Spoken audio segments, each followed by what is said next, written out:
how to talk to a man, especially if that man is your husband, to convey what you want and get what you want. I wanted to bring up what I noticed in many film and movie. A lot of the time that women are angry about their partner is usually because she expected the man to do what she wants without her telling him to do it. So he is supposed to figure out what she wants and do it without her asking. That is a very delusional thing to expect from a man, because men don't think in the way women think. And it's unfair for not just your man, but any person to guess what you want. And if they don't give you what you want, you are pissed off at them. It's worse than a kid, because even a kid, if they want a certain gift, they will go to their parent and ask for it. So woman, by doing this, is not playing fair. And going off at that man, it's even worse. So in this video, I wanted to show you the biblical example, how women of God manipulate, quote unquote manipulate high caliber men that are literally kings to get what they want. There are two women in the Bible that I will bring up today. The number one is my favorite female character. Her name is Esther. So Esther is a literal queen.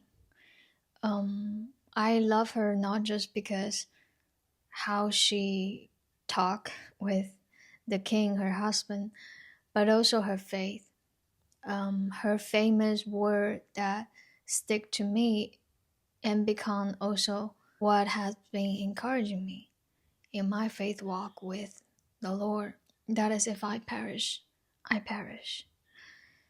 So another part about Esther that I'm going to bring up today is how she communicated with the king. Some of you might want to say, why would I talk with my husband like that? He's not the king. Maybe deep in your heart, there is some kind of despise you have for your husband, and you refuse to talk with him in a respectful way. People usually behave in the way they are treated as. I believe it's in 1 Peter.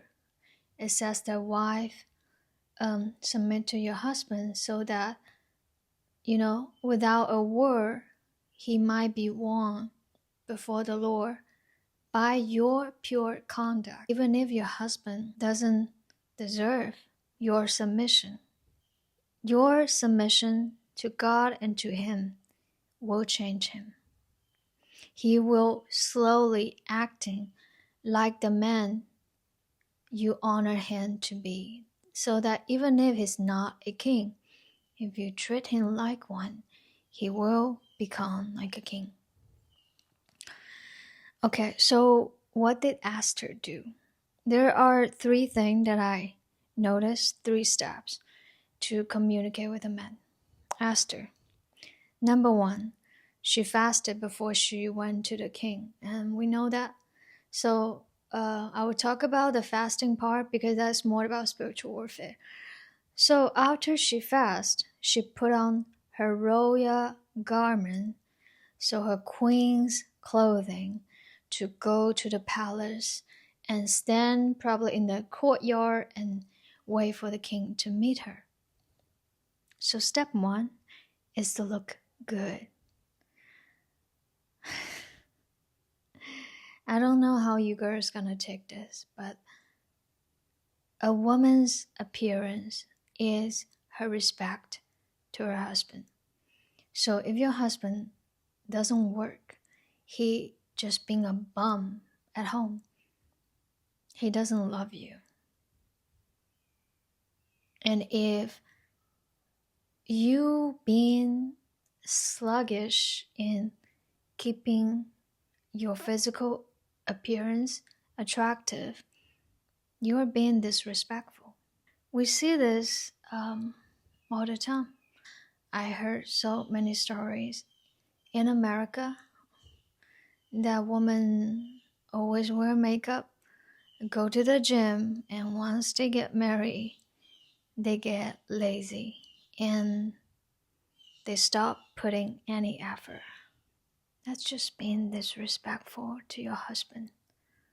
You know, if you ask yourself, when you marry that man, you don't really respect him. You chose him because I talk about this in all my video. Many women chose a man they can control, but they don't respect. Many women chose a man when they feel like they're old enough to get married, when they messed up their best years.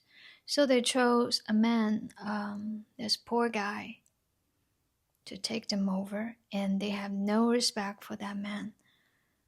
So they have more expectation for the wedding than the marriage, than being a wife to him.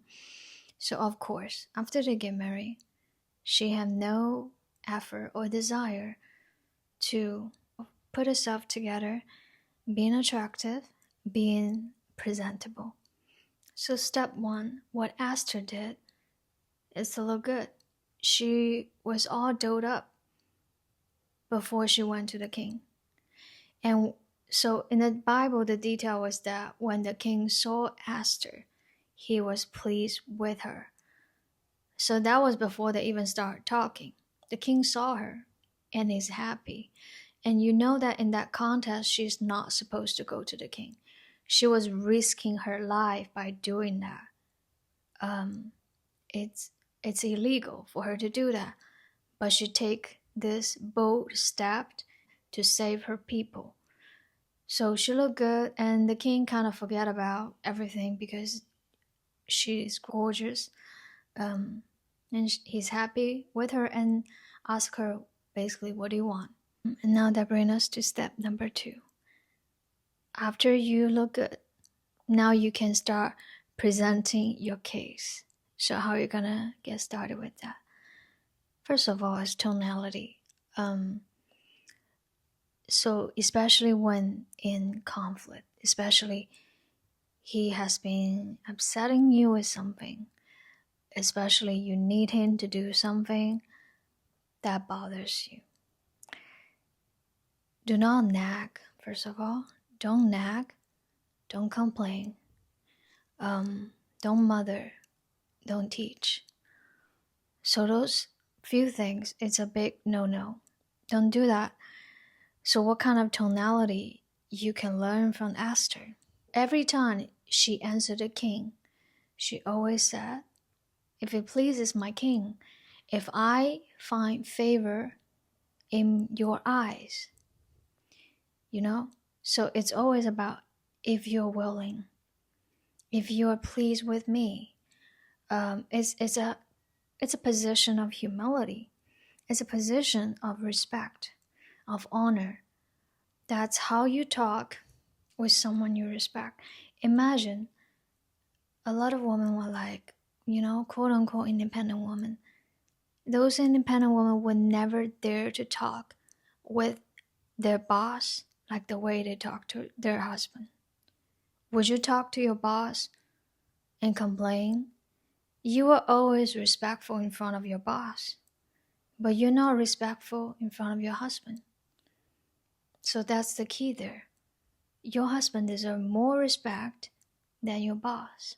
Use a more subjective tone, even though you really want him to do that. Let's say, for example, you want him to do the dishes. You're not gonna start the conversation with a complaint. Oh, you never do the dishes. Oh, you always leave all of this to me. He might do it just because you nag about it, just because he did it so he can have peace. But the relationship will be ruined slowly in this daily nagging. So what you're going to do is that you're going to suggest, if you're willing, if you're pleased with me. That is manipulation. Honestly, that is manipulation. But that is a good manipulation. And that is a biblical, godly manipulation. That's how a woman should show respect to her husband. So that is what Esther did, how she set her tone to show her respect and fear for that man that she needs help from. So let's look at another woman in the Bible, Abigail. So Abigail was a widow, and David married Abigail. Why? Because of her wisdom. So it's in 1 Samuel chapter 25. When Abigail saw David, she came down from her donkey and bowed down before David with her face to the ground. So at this point, she was not David's wife yet. She was married to a fool, a different man. So she came here and bring a lot of gifts with her to intercede for her husband and her husband's men, to let David don't kill all of them. And so how she did this, she bring gift. She's offering a peace offering. That's what she's doing. And she positioned herself to the ground in humility. And she told David that her husband was a fool, that he doesn't even deserve your revenge, your attention that much. For you're a man who has all these legends and all those glorious stories with you since your youth. So if you notice, that's what she's doing. She's honoring David. She's telling him basically to kill all the men just because of his foolishness is below you. This is not what you would do, because you are this king that I admire. You would never do something like this. So again, that is another way that she manipulate David to get what she wants in that circumstances. So another way, except using a suggesting tonality, you also might want to glorifying him, praising him, validating him before you present what you came here for, basically. Now, step number 3. Finally, after those 2 steps, look good, be humble and respectful, validate him, praise him, use a suggested tone. Step number 3 is finally present your case. And right now is to be direct. Be direct. Don't play guessing game like, oh, guess what I want. And if you guess wrong, I am gonna be pissed off. Don't play this guessing game, just be direct. When Esther finds it's her chance to present her case, she's very direct. She points out the man who wanted to kill the Jewish people. She pointed out what she wants. She pointed out that she wants help from the king. She's direct. When the time comes for her to present her true need, when all those respect she already showed to the king, all the submission she already showed to the king, the honor she already gave him, she is direct in her true intention. So that part is also very important, because men don't like guessing. So don't forget to like, share, and subscribe to my channel. Until next time, God bless you.